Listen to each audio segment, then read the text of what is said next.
Dans les ruelles sableuses de la Médina, à Dakar, le soleil couchant peint le ciel d'un orange brûlant. Les enfants courent entre les maisons en béton, leur rire se mêlant au klaxon des taxis jaunes et noirs. L'odeur alléchante du yassa-mouton flotte dans l'air, une odeur si familière qu'elle réveille les ventres et les cœurs. Au centre de ce quartier populaire, une femme règne en reine bienveillante, Tata Aïssatou, que tout le monde appelle Mami Yassa. À 70 ans, cette petite femme menue à la peau sombre et ridée, aux cheveux gris argentés toujours noués dans un foulard wax bleu et jaune, est une légende. Ses yeux perçants cachent une douceur maternelle, et son sourire chaleureux fait fondre les plus durs. Une cicatrice discrète sur sa joue gauche ajoute du mystère à son visage.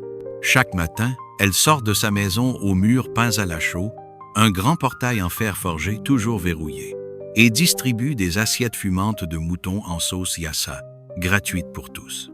Les enfants s'alignent, leurs assiettes en plastique à la main, les yeux brillants d'espoir.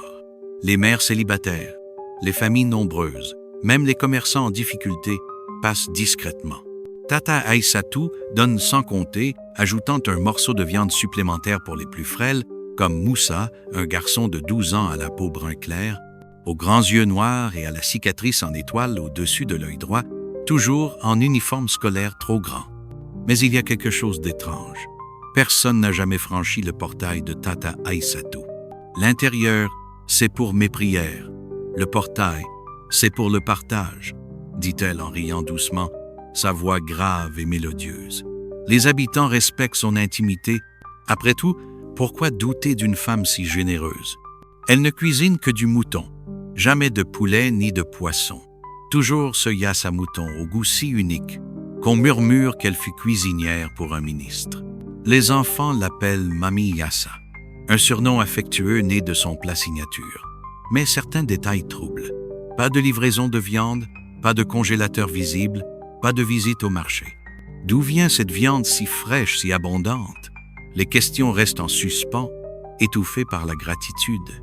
Un jour, Aminata, une fillette de 10 ans à la peau ébène, natte ornée de perles colorées et bracelets rouges et blancs aux poignets, demande en riant « Mamie, où tu trouves tout ce mouton? T'as une ferme secrète ?» Tata Aïssatou éclate d'un rire profond, ses yeux pétillants d'un éclat indéchiffrable. « C'est mon secret, ma fille. Tant que Dieu me donne la force, vous mangerez. » Elle lui tend une portion généreuse, et le quartier rit de bon cœur. Mais dans l'ombre, une femme observe. Fatou Diop commence à se poser des questions. Pourquoi Tata Aïssatou semble-t-elle rajeunir après chaque disparition d'enfant? Pourquoi son portail ne s'ouvre-t-il jamais? Avez-vous déjà rencontré quelqu'un de trop parfait? Dites-le nous en commentaire et abonnez-vous pour découvrir la suite de cette histoire terrifiante. La Médina, à Dakar, ne dort jamais vraiment. À l'aube, les muezzins lancent l'appel à la prière depuis la mosquée du quartier, leur voix se mêlant au chant des coqs et au ronronnement des motos. Les femmes balaient les cours devant leurs maisons en béton, les enfants en uniforme bleus et blancs courent vers l'école, leurs sandales claquant sur le sable rouge. Mais sous cette vie bouillonnante, une ombre grandit. Depuis des mois, des enfants disparaissent. Pas n'importe quand. Toujours entre 6 et 6h30, dans la rue des Manguiers, un raccourci étroit bordé d'arbustes secs et de murs fissurés. Les familles pleurent, les voisins murmurent, mais la police, débordée, conclut à des fugues. Les enfants d'aujourd'hui, vous savez, disent-ils en haussant les épaules. Pourtant, dans la Médina, le cœur des mères saigne et la peur s'installe comme une fièvre. Prenez Moussa, par exemple. Ce garçon de 12 ans, frêle, à la peau brun clair, avec des cheveux courts bouclés et une cicatrice en étoile au-dessus de l'œil droit, était une étoile à l'école. Toujours premier de sa classe, toujours un sourire timide mais lumineux.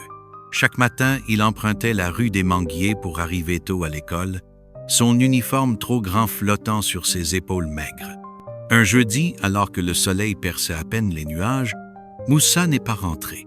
Sa mère, Maman Kaidi, une femme corpulente de 40 ans à la peau brun foncé, a couru dans les rues, pieds nus, hurlant son nom. « Moussa, mon bébé !» Ses yeux pleins de larmes scrutaient chaque coin, ses bras écorchés par les murs qu'elle agrippait. Elle a frappé à la porte du commissariat, mais on l'a à peine écouté. Il est peu Être chez un cousin, madame. Vérifiez bien. Une semaine plus tard, le silence. Moussa était devenu une affiche déchirée sur un mur, un souvenir qui s'effaçait. Les disparitions ne s'arrêtent pas là. Aminata, une fillette de 10 ans à la peau ébène, a disparu elle aussi. Douce et discrète, elle empruntait le même raccourci. Son père, un ancien pêcheur au visage buriné, a perdu la tête, errant dans la Médina en marmonnant « Ma fille n'est pas une ombre. Elle est là, quelque part. » Les voisins se regroupent après la prière du soir, récitant des sourates, brûlant des bougies. Certains parlent de kidnappeurs à moto, d'autres de trafics occultes. Mais aucune preuve, aucun témoin, juste un vide qui grandit. Au milieu de ce chaos, une femme refuse de fermer les yeux. Fatou Diop, 60 ans, robuste, peau ébène, cheveux grisonnants, un chapelet en bois autour du cou, est connue comme la « maman priante » de la Médina.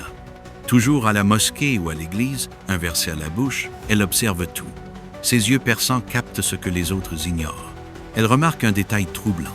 Après chaque disparition, Tata Aïssatou, la généreuse mamie Yassa, semble différente. Sa peau brille un peu plus, ses pas sont plus légers, son sourire plus éclatant. Fatou murmure à Maman Ndeye, « C'est étrange, Ndeye. » Les enfants disparaissent et elle rajeunit. Maman Ndeye, encore brisée par la perte de son fils il y a 3 mois, secoue la tête, les yeux pleins de larmes. Laisse Fatou. C'est Mamie Yassa. Elle nourrit tout le monde. Mais Fatou n'est pas convaincue. Elle sent une ombre derrière ce sourire trop parfait. Dans la Médina, les rires des enfants s'éteignent peu à peu. La rue des Manguiers devient un murmure, un avertissement, et Fatou Diop, son chapelet serré dans la main, décide qu'il est temps d'agir. Que feriez-vous si des enfants disparaissaient dans votre quartier? Dites-le nous en commentaire et abonnez-vous pour la suite de cette histoire qui va vous glacer le sang. Dans la Médina, l'aube est un moment suspendu. À 4h30, quand le ciel passe du noir profond à un gris laiteux, le quartier retient son souffle. Les coqs chantent, les premières motos pétaradant, et l'appel à la prière flotte doucement depuis la mosquée. Mais dans l'ombre de la rue des Manguiers, une silhouette glisse, discrète comme un fantôme. C'est Tata Aïssatou. Sa posture voûtée semble plus alerte, ses yeux perçants brillent d'une lueur étrange. Elle marche lentement, appuyée sur une canne en bois, un petit sachet en plastique noir serré dans sa main ridée. Personne ne la voit, sauf une femme. Fatou Diop, cachée derrière un manguier, Fatou observe, le cœur battant, sa Bible serrée contre sa poitrine. Tata Aïssatou s'arrête devant un vieux mur fissuré où des pigeons nichent dans les crevasses. Elle sort du sachet un billet de 50 francs CFA, flambant neuf, plié avec soin, imprégné d'une huile au parfum sucré, presque envoûtant. Sous la lumière pâle, le billet semble briller d'une lueur rouge, comme s'il pulsait. Elle le pose délicatement au sol, murmure des mots dans une langue ancienne, gutturale, que même les anciens du quartier ne reconnaîtraient pas. « Fétiche, prends cette âme, que mon nom reste dans ton livre. » chuchote-t-elle, ses lèvres tremblant légèrement. Puis elle fait 3 pas en arrière, jette un regard autour d'elle et disparaît dans les feuillages, sa silhouette fondant dans la brume. Fatou, cachée, sent un frisson glacé lui parcourir l'échine. Elle serre son chapelet plus fort, murmurant une prière. « Seigneur, protège-moi de ce que je viens de voir. » Quelques minutes plus tard, un enfant arrive, courant pour ne pas être en retard à l'école.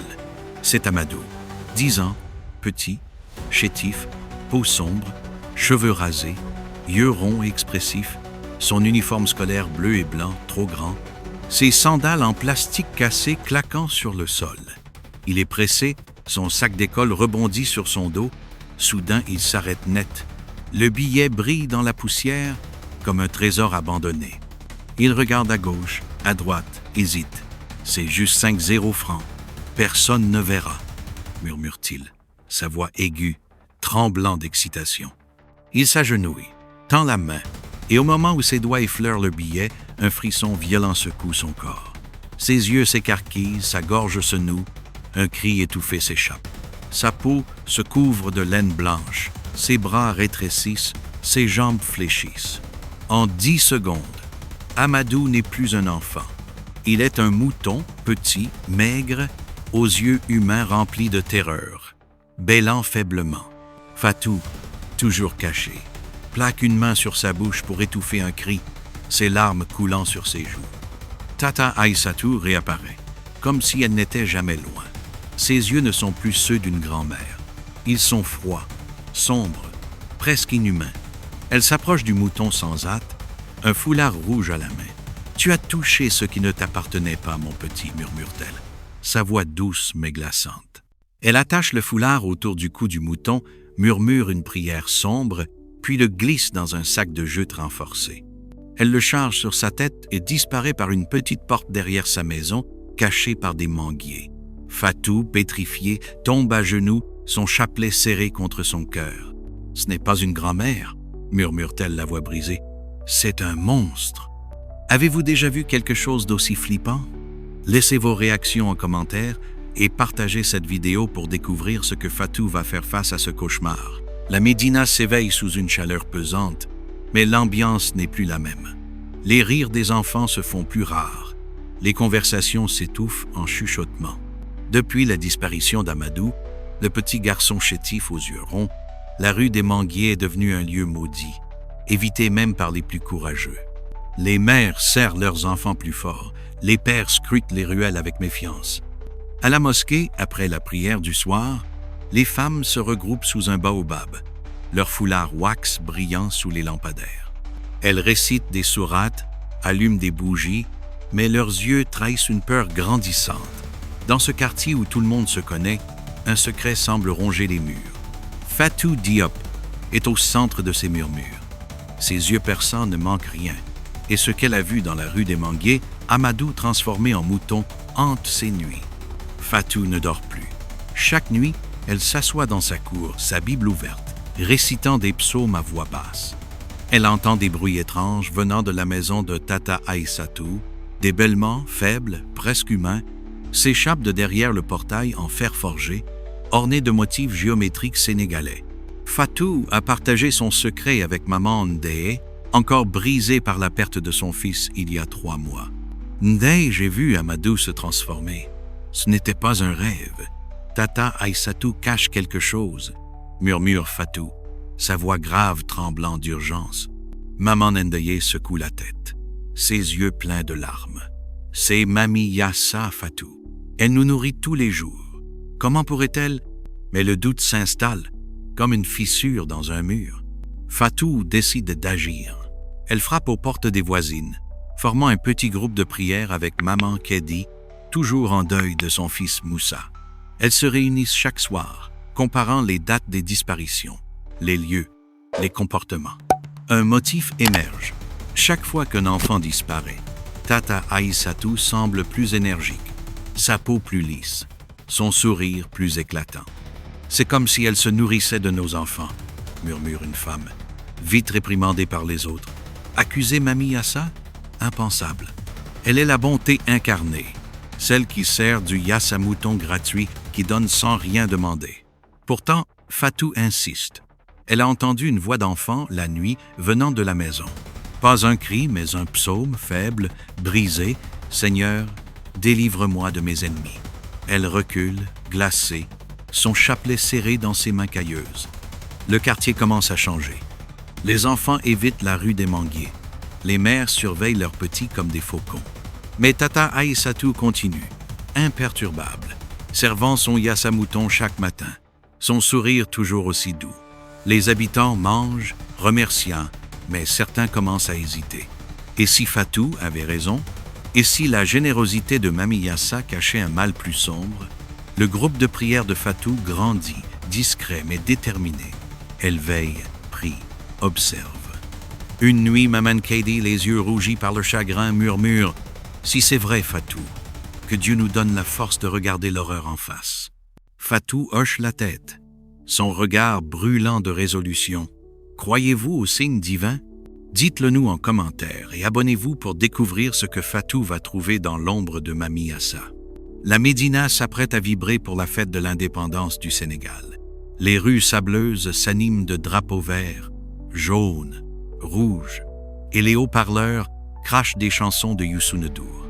Les femmes préparent des plats de thieboudienne, les enfants répètent des danses traditionnelles. Au cœur de cette effervescence, une idée germe. Portée par Ousmane, 25 ans, est lancée. Peau brun clair, cheveux courts, barbe naissante, une cicatrice fine sur la tempe droite. Ce jeune tailleur, touché par la générosité sans faille de Tata Aïssatou, veut lui rendre hommage. Mamie Yassa nous nourrit tous les jours. Et nous, qu'est-ce qu'on fait pour elle? Rien. C'est honteux, lance-t-il, son sourire confiant ralliant le quartier. Les habitants s'organisent.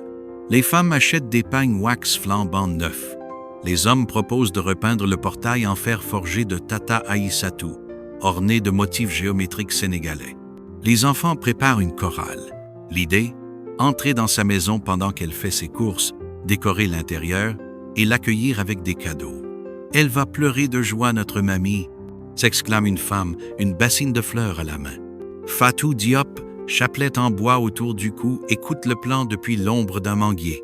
Son cœur s'accélère. Elle n'a rien dit de ce qu'elle a vu dans la rue des Manguiers, mais elle sent que Dieu vient d'ouvrir une porte. « Ils vont entrer !» murmure-t-elle, sa Bible serrée contre sa poitrine. Ce matin-là, à 6h30, pendant que Tata Aïssatou sort pour son rituel dans la ruelle, Ousmane frappe au portail. Pas de réponse. Il fait le tour, trouve une petite porte arrière entr'ouverte, cachée par des manguiers. Elle est sortie. « C'est le moment !» lance-t-il, faisant signe aux autres. Une dizaine d'habitants entrent chargés de pagnes, de fleurs, de bassines de riz et de savon parfumé, riant à l'idée de surprendre Mamie Yassa, mais dès qu'ils posent un pied dans le salon, une odeur étrange les frappe. Pas le parfum épicé du Yassa mouton, mais une puanteur lourde comme du sang séché, de la cendre et quelque chose de mort. « C'est une vieille marmite, sûrement », murmure un homme, mal à l'aise. Maman Kadi ouvre une porte par curiosité. Son cri déchire le silence. Les autres accourent, et ce qu'ils découvrent fige leur cœur. Dans une pièce sombre sans fenêtre, des dizaines de moutons sont enfermés dans des cages en bois. Mais ce ne sont pas des moutons ordinaires. Leurs yeux sont humains, pleins de larmes. Certains portent des lambeaux d'uniformes scolaires bleus et blancs, d'autres des bracelets d'enfants. Une voix frêle s'élève tremblante. « Maman, je veux rentrer à la maison. » Maman Kadi s'effondre, reconnaissant un bracelet rouge et blanc. « Aminata ?» murmure-t-elle, les larmes inondant son visage. Fatou Diop entre en dernier, sa Bible tremblant dans ses mains. Elle regarde les moutons, leurs yeux suppliants, et déclare d'une voix ferme. « Ce n'est pas une maison, c'est une prison. » Les bassines tombent, les pagnes glissent des mains. Un homme s'évanouit, une femme arrache son foulard en hurlant. Puis, un mouton gris, bancal, lève la tête. Maman Kadi, sa voix, faible, humaine, brise le silence. Maman Kadi s'effondre à genoux, criant « Moussa, mon bébé !» Le quartier entier bascule dans l'horreur. Que feriez-vous face à une telle horreur? Cliquez sur la cloche pour ne rien manquer de la suite. La maison de Tata Aïssatou, dans la Médina, est devenue un tombeau vivant. Le silence lourd est brisé par les sanglots des mères, les cris des pères et les bêlements déchirants des moutons aux yeux humains. Les habitants, figés d'horreur, entourent les cages en bois où leurs enfants transformés pleurent des larmes humaines. Maman Kadi serre le mouton qu'elle reconnaît comme son fils Moussa, ses larmes trempant son pelage gris. Fatou Diop, chapelet en bois autour du cou, se tient droite, sa Bible brandie comme une arme. Soudain, un grincement résonne. Le portail en fer forgé, orné de motifs géométriques sénégalais, s'ouvre lentement. Tata Aïssatou apparaît, un panier à la main. Ses yeux, d'habitude doux, sont froids, sombres, inhumains. Elle comprend tout en un instant. « Vous avez mangé mon Yassa mouton, vous avez tous goûté, » crache-t-elle, sa voix rauque, presque bestiale. « Vous faisiez partie du pacte ?» Les habitants reculent, choqués. Ousmane laisse tomber un panier wax qu'il tenait. « Quel pacte ?» hurle-t-il, sa voix tremblante de rage. Tata Aïssatou ricane, son dos se redresse, sa silhouette semble grandir. Chaque mois, une âme pure pour le fétiche. En échange, la Médina prospère. Vous avez mangé, vous avez béni ma cuisine, vous m'appartenez. Maman Ndeye s'effondre en pleurs. Nos enfants, c'était nos enfants. Tata Aïssatou ne répond pas, mais ses yeux brillent d'une lueur rouge, comme des braises. Fatou Diop avance, sa Bible levée. Ce pacte vient de l'abîme, pas de Dieu, déclare-t-elle, sa voix ferme. Ton heure est venue, Aïssatou. La vieille femme pousse un cri strident, ni humain ni animal. Ses doigts se crispent, ses ongles s'allongent, et son corps se tord. Dans un éclat de plumes noires, elle se transforme en un hibou géant, aux ailes immenses, aux yeux flamboyants comme des charbons ardents. Une bourrasque de poussière envahit la pièce alors qu'elle s'envole par une porte dérobée, disparaissant dans la cour. Les habitants se lancent à sa poursuite, mais dehors, ils ne trouvent que sa canne tombée dans l'herbe et un tas de plumes noires encore chaudes. Le ciel de la Médina s'assombrit. Les nuages tourbillonnent, formant un vortex gris et or. Un grondement retentit et une foudre éclatante déchire le ciel, frappant la cour avec une précision surnaturelle. Le hibou pousse un cri atroce, ses ailes s'enflamment et il s'effondre calciné au sol. Quand la poussière retombe, Tata Aïssatou gît, humaine à nouveau, son pagne noir et rouge brûlé, ses yeux vides fixant le ciel. Mais au fond de la maison, un hurlement inhumain résonne, comme si quelque chose de plus ancien, de plus sombre, s'éveillait. Fatou murmure « Ce n'est pas fini ». Pensez-vous que le mal peut se cacher dans votre entourage? Likez cette vidéo si vous êtes choqué et abonnez-vous pour la suite. La cour de Tata Aïssatou est silencieuse, l'air encore chargé de l'odeur de plumes brûlées et de cendres. Le corps calciné de Tata Aïssatou gît au sol, ses yeux vides fixant un ciel maintenant clair. Les habitants de la Médina, figés, regardent les restes de celle qu'ils appelaient Mami Yassa. Mais dans la maison, les bêlements humains des enfants transformés continuent, déchirant, comme une prière désespérée. Fatou Diop serre sa Bible, son regard brûlant de détermination. « Ce n'est pas fini », murmure-t-elle. Ousmane tremble, son pagne wax taché de sueur. Maman Kadi pleure en tenant la cage où bêlent les yeux humains de son fils Moussa. Un cri dans la foule. « Appelez l'imam Sow ». L'imam Sow arrive, son chapelet islamique en main. Sa démarche assurée et sa voix profonde imposent le silence. Il entre dans la maison, suivi par Fatou et Maman Ndeye. Dans la pièce sombre, l'imam découvre un miroir ancien, orné de symboles étranges, pulsant d'une lueur rouge. « Le fétiche », murmure-t-il, sa voix vibrant de foi. Il récite des sourates du Coran, sa main levée, tandis que Fatou lit des psaumes, sa Bible ouverte. Les bêlements s'intensifient, les cages tremblent, et une odeur âcre envahit l'air. Puis un craquement résonne. Le miroir explose, projetant des éclats de verre. Les moutons s'effondrent, leurs corps frémissent, et une lumière dorée les enveloppe. Lentement, la laine disparaît, les pattes redeviennent des bras, et les enfants réapparaissent, tremblants, leurs uniformes scolaires déchirés. Maman Kadi hurle de joie en serrant Moussa, son uniforme bleu et blanc en lambeaux. Maman Ndeye enlace Aminata, ses yeux encore hantés. Les familles se retrouvent, pleurent, rient, prient, mais les enfants, marqués, parlent peu. Moussa murmure à sa mère. Elle nous voyait dans le miroir, elle nous parlait. Fatou, explorant la pièce, trouve un carnet sous les débris du miroir. À l'intérieur, des dizaines de noms d'enfants, écrits en rouge, certains barrés, d'autres non. Des années de pacte, souffle-t-elle, sa voix brisée. L'imam Sow pose une main sur son épaule. Le mal est brisé, mais la vigilance doit rester. Le quartier s'unit dans une prière collective, musulmans et chrétiens côte à côte, sous le baobab de la Médina. Les enfants, libérés, sont entourés, mais leurs regards restent lointains, leurs corps frêles marqués par l'épreuve. Alors que la foule chante une louange, un murmure s'élève d'Aminata à peine audible. Elle n'est pas vraiment partie. Fatou se fige, son chapelet serré. Un vent froid traverse la cour, comme un avertissement. Croyez-vous en la rédemption? Partagez vos pensées en commentaire et abonnez-vous pour découvrir si le mal est vraiment vaincu. La Médina, à Dakar, n'est plus la même. Les rues sableuses, autrefois remplies de rires d'enfants, portent maintenant un silence prudent. La maison de Tata Aïssatou, ses murs en béton peint à la chaux et son portail en fer forgé orné de motifs géométriques sénégalais, est scellée, déclarée maudite par les anciens.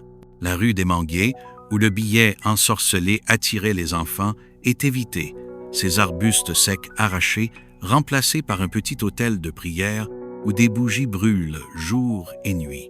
Les habitants, marqués par l'horreur, se réunissent chaque soir sous le baobab central, récitant des sourates et des psaumes musulmans et chrétiens unis dans une foi nouvelle. Fatou Diop, chapelet en bois autour du cou, se tient souvent au centre, sa Bible usée dans les mains, guidant les prières. Son regard perçant, autrefois hanté par ce qu'elle a vu, brille maintenant d'une force tranquille. Les enfants libérés comme Moussa et Aminata retrouvent lentement leur place, mais ils ne sont plus les mêmes.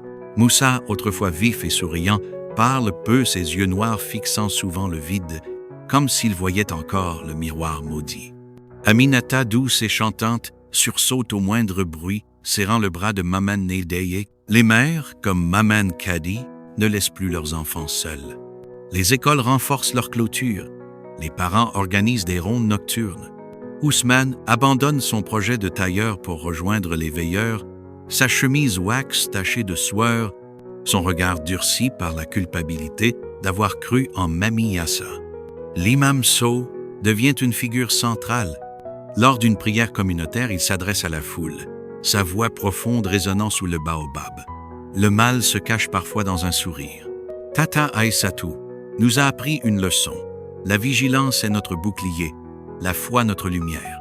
Ne laissez jamais l'aveuglement vous guider. Les habitants hochent la tête. Certains pleurent, d'autres serrent des chapelets ou des Corans. Le carnet trouvé dans la maison, avec ses noms en rouge, est brûlé dans un rituel, les cendres dispersées dans la mer.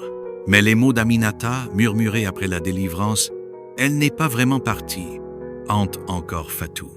Chaque nuit, elle vérifie les coins sombres, son chapelet serré, comme si une ombre pouvait revenir. La Médina se reconstruit plus unie mais marquée. Les enfants jouent à nouveau, mais sous des regards vigilants. Les mères cousent des talismans dans les uniformes, les pères parlent de Dieu plus souvent. Et vous, spectateurs, que feriez-vous si une Mami Yassa vivait près de chez vous? Un sourire peut cacher un monstre. Ouvrez les yeux. Si cette histoire vous a secoué, partagez-la avec vos amis et abonnez-vous pour d'autres récits incroyables.